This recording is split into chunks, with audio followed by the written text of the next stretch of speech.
So talking about Bhagavad Gita, it's always spoken by Krishna. So you know the story of the Bhagavad Gita, right? The field of Kurukshetra, Krishna is talking to Arjuna as a friend. Okay, but who's the author of the Bhagavad Gita? Like the Krishna told it. Okay, this is true. If you think about it, Krishna tells the Bhagavad Gita. It says, Bhagavan Uvacha, Sri Bhagavan Uvacha. Krishna said, right? But at the beginning of the book, when it says, Dharma Kshetra Kurukshetra Samaveta Yuyutsava Mamaka Pandava Chaiva Kima Kurvata Sanjaya, and then it says, Sanjaya Uvacha. Who's Sanjaya? One of the sages? No, not really. Sanjaya is a friend, a court minister to Dhritarashtra, the blind king. And because Dhritarashtra can't see what's happening on the battlefield, he asks Sanjaya, can you please tell me what's happening? And Sanjaya reports to him, well, here's Yudamanyu, and here's Uttamoja, and there's Arjuna, and the Kurus and the Pandavas are all assembled there. But he's reporting what Krishna says. But how does he know? Well, he's looking at the battlefield and he can see and hear what's going on, and he's reporting to Dhritarashtra. See? So we're hearing the Bhagavad Gita from Sanjaya. So it's the words of Krishna when it says Sri Bhagavan Uvacha, but actually Sanjaya is reporting the speech of Krishna. But who writes the book? Does Krishna write it down? Does he have a typewriter? No, and that's not his deal. Not gods are burning pots. No. So who's the real author of the Bhagavad Gita? And how can he hear with some kind of shotgun mic? Sanjay, he's given some special power to be able to hear and see. He's at the battlefield, so he has some special power to observe things. But apart from Sanjaya, he's giving an oral representation of the Bhagavad Gita, but he didn't write it. See, so my question is, you're asking about the elephants. What's the connection with the elephants? I'm getting to that, right? So, who wrote the Bhagavad Gita? Vyasadeva is the author of all the Holy Scriptures. Okay, good. So Vyasadeva, he's known as Veda Vyas because he compiles the Vedas. It doesn't mean that he is really the author of the Vedas, okay? So it's kind of a trick question. But he's responsible for editing the Vedas. He compiles and edits. So compile means to gather, and edit means you take the important parts and put those together. The Veda is revealed truth. But Vyasadeva does us the service of making it intelligent, making it understood for us. Revealed by whom? Well, originally God, okay, through sound. So we use the word shruti because it means what's heard. Like the word om, it means a divine yes. If you take all the Shastra and condense it into one word, the word is Om. Sridhar Maharaj gave some outstanding explanation of this. It right, was revealed by him. I'm talking about elephants, so I don't want to get it. Yeah, he gave a really good explanation. Read the book. It's a great book. Get it online. But anyway, Vyas. So Vyas compiles the Vedas. But he had support. He would. Yes, he did this by himself. He did the Rik, the Yajur, the Sama, and the Atharva Veda, the important Shastras.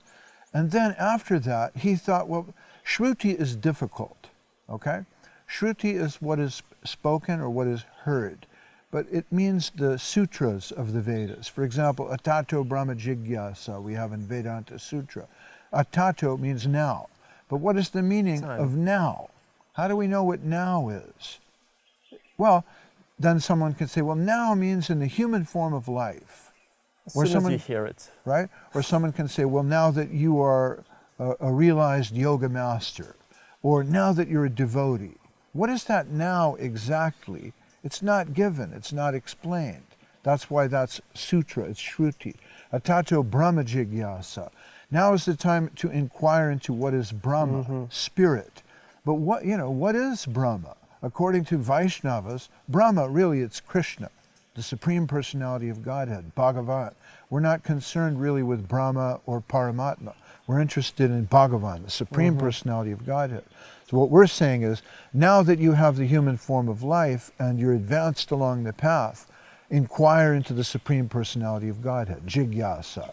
But these sutras are very difficult to understand, so Vyas thought, I need to give them a drama. I need to give them a little Hollywood, a movie that's interesting, that they can follow. Something with action and a plot and satisfying characters and a good story.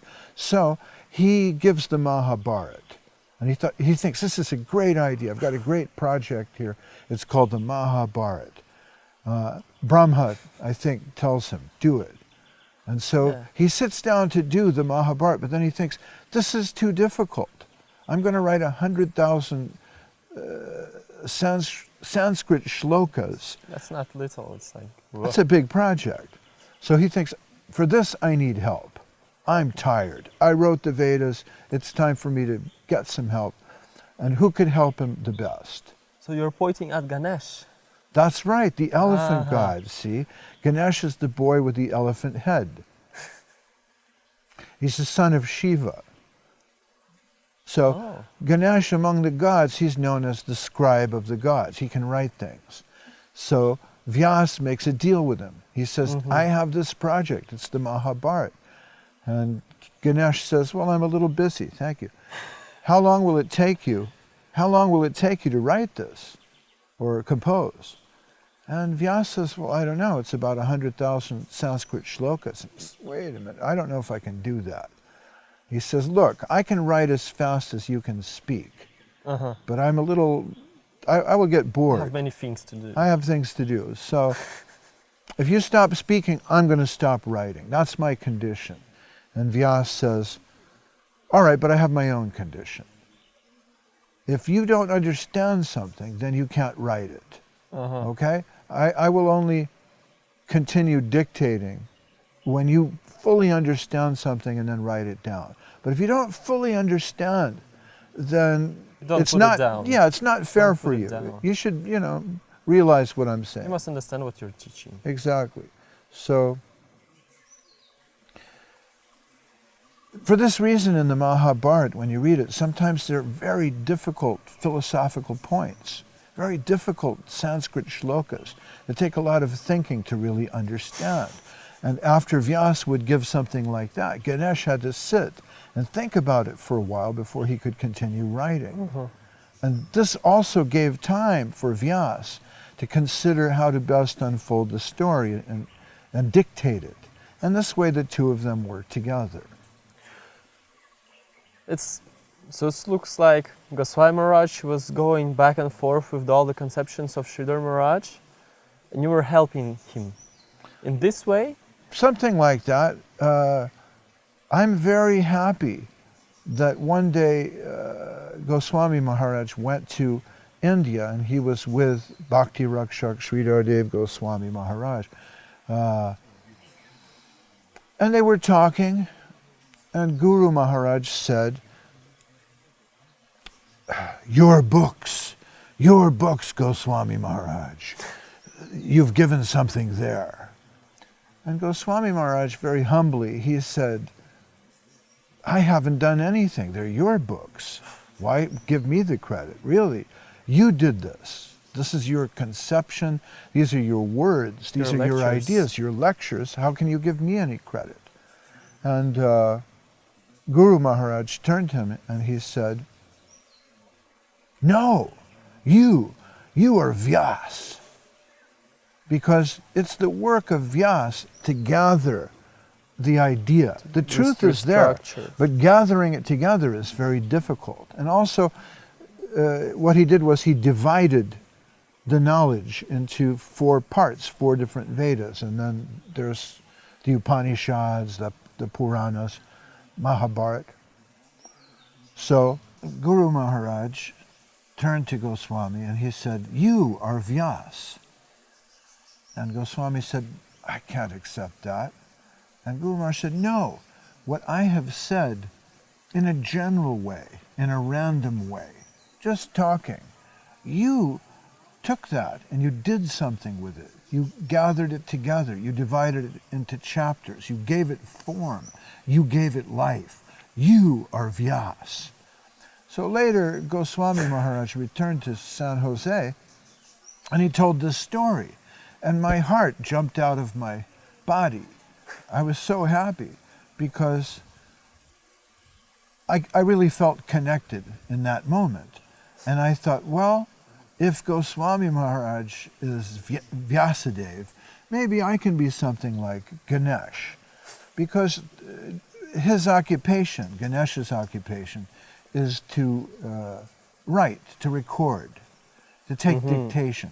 And I was very good at taking dictation and ferreting out a message, writing it down, compiling things. And so, in this way, I did my service. So am I comparing myself to Ganesh? Rightfully? It's metaphorically Yes. speaking. Of course, Ganesh is a god. He's the god of money and wealth. And as you can see, I come before you a very humble person. I'm not rich